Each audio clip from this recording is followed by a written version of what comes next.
Everyone, you may be having an issue with your PlayStation 5 controller where it's randomly just disconnecting for some random reason. Now, in my opinion, one of the most common reasons why this may be happening is because your specific PlayStation 5 controller is not charged up properly. So what does this mean? Well, it may mean that if you flip it to the top of your specific controller right here, this little USB Type-C port, if your controller is not charged up all the time or when it's dying, you may end up seeing that your controller will charge up a little bit, maybe to 5–10% of its capacity.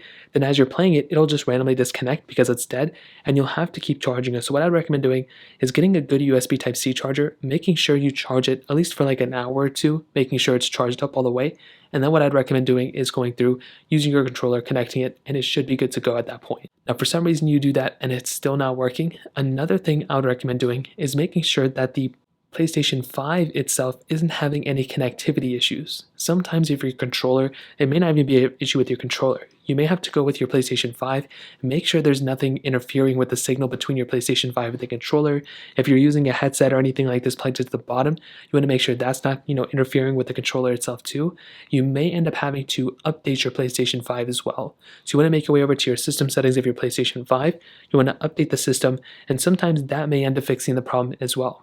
On top of that, if you have multiple different devices that you're connected to with your PlayStation 5 controller, you may want to go ahead and actually go inside of the settings within those specific devices, disconnect from them, and that may end up fixing the situation too. I've had many times where I would have a controller connected to my iPhone or Android, and if I try to use it on a PlayStation 4, could have some weird issues like that too. So you may want to disconnect it from those specific devices temporarily, reconnect it to your PlayStation 5, and you should be good to go there. If you're still having issues, you can try powering down your PlayStation 5 controller by holding down the buttons, powering it down, powering it back up. That may end up fixing it too, but ultimately you just may have to charge it up overnight, and then we'll usually probably fix it. So that pretty much covers it up. If you have any other thoughts or questions, let me know in the comment section below.